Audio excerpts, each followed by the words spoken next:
ए खुदा, क्या मेरी किस्मत में यही तोता लिखा था? मैं इस तोते से शादी नहीं चाहती। हाँ गाइस, इस गांव में एक लड़की की जबरदस्ती एक तोते से शादी कराई जा रही थी। लेकिन कहानी में सबसे खतरनाक बात ये थी, जो भी उस लड़की को परेशान करता वो तोता उस पर हमला कर देता था। लेकिन असली कहानी अब शुरू होती है। एक दिन वो लड़की अकेली गांव के रास्ते से गुजर रही थी। तभी उसे एक घायल तोता दिखाई दिया। तोते के पंख से खून निकल रहा था और वो दर्द में बुरी तरह तड़प रहा था।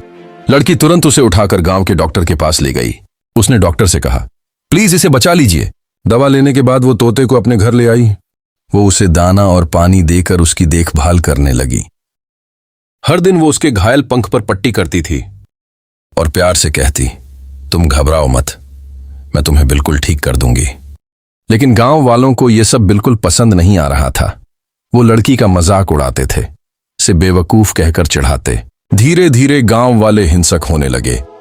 उन्होंने तोते पर हमला करना शुरू कर दिया। लेकिन लड़की तुरंत तोते को अपने दुपट्टे में छुपाकर घर ले गई। अब गांव वाले दोनों के दुश्मन बन चुके थे। हर रोज लोग उन्हें परेशान करते और तोते को मारने की कोशिश करते। वो सोच रही थी, आखिर अब वो क्या करे।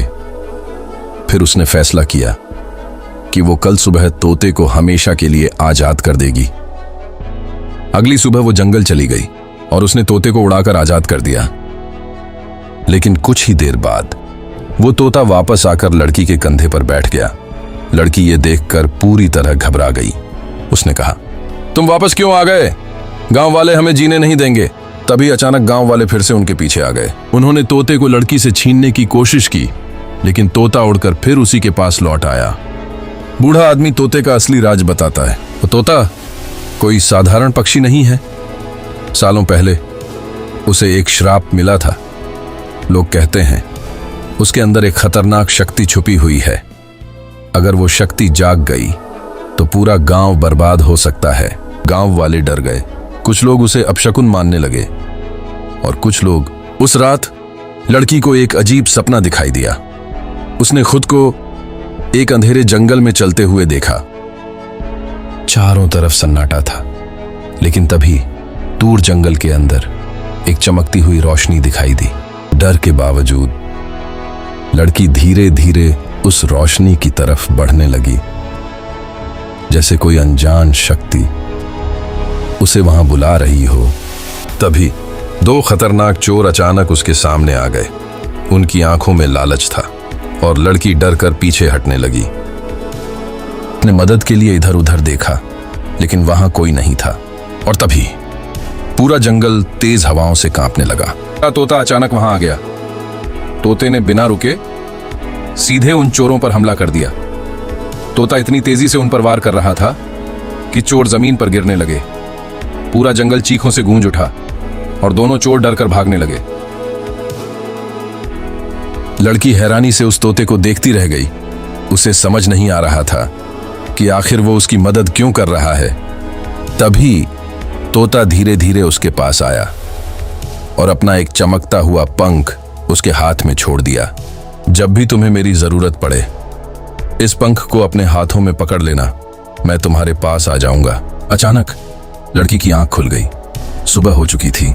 सूरज की हल्की रोशनी उसके कमरे में आ रही थी। लड़की घबराकर उठी। उसे लगा वो सब सिर्फ एक सपना था। वो अभी भी अपने छोटे से घर में ही थी। सब कुछ बिल्कुल सामान्य दिखाई दे रहा था। लेकिन तभी उसकी नजर अपने हाथ पर पड़ी और वो हैरान रह गई, क्योंकि उसके हाथ में वही चमकता हुआ पंख मौजूद था। अब लड़की समझ चुकी थी कि वो सपना नहीं था। वो रहस्यमयी तोता सच में उसके पास आया था। अगली सुबह लड़की अपने घर के दरवाजे के पास खड़ी हल्का सा मुस्कुरा रही थी। उसे अब उस रहस्यमयी तोते की याद आने लगी थी। कुछ देर बाद वो धीरे धीरे गांव की गलियों में चलने लगी। तभी अचानक आसमान में काले बादल छा गए और तेज बारिश शुरू हो गई। लेकिन गांव वालों के मन में अब भी नफरत भरी हुई थी। उन्होंने पहले से ही एक खतरनाक योजना बना रखी थी। वो उस तोते को फंसाना चाहते थे। उन्होंने पहले से ही एक खतरनाक योजना बना रखी थी। वो उस तोते को फंसाना चाहते थे। गांव वाले धीरे धीरे लड़की के आसपास इकट्ठा होने लगे और फिर अचानक उन्होंने लड़की को धक्का देकर जमीन पर गिरा दिया। और तभी अचानक तेज बारिश थम गई। पूरा गांव एकदम शांत हो गया। लेकिन अगले ही पल बहुत तेज हवा चलने लगी। गांव की गलियों में धूल उड़ने लगी और तभी वही रहस्यमयी हरा तोता तेज हवा के झोंके के साथ वहां प्रकट हो गया। लड़की की आंखों में उम्मीद लौट आई, लेकिन गांव वाले पहले से ही तैयार थे। जैसे ही तोता नीचे आया, गांव वालों ने तुरंत उस पर बड़ा जाल फेंक दिया। तोता उड़ने की कोशिश करता रहा, लेकिन वो जाल में बुरी तरह फंस चुका था। लड़की घबराकर उसकी तरफ भागी, लेकिन गांव वालों ने उसे दूर धक्का दे दिया। लड़की रोते हुए जमीन पर गिर पड़ी और जाल में फंसे तोते को देखती रही। गांव के लोग आपस में बातें करने लगे। उन्होंने कहा, अगर लड़की की शादी इस तोते से हो जाएगी तो शायद इसकी जादुई शक्तियां खत्म हो जाएंगी। गांव के बीचों बीच बड़ा मंडप सजाया गया था। चारों तरफ फूल और दीपक लगे हुए थे, लेकिन उस मंडप में खुशी नहीं, डर का माहौल था। दो बूढ़ी औरतें डरी हुई लड़की को पकड़कर मंडप के सामने लेकर आईं। लड़की बहुत घबराई हुई थी।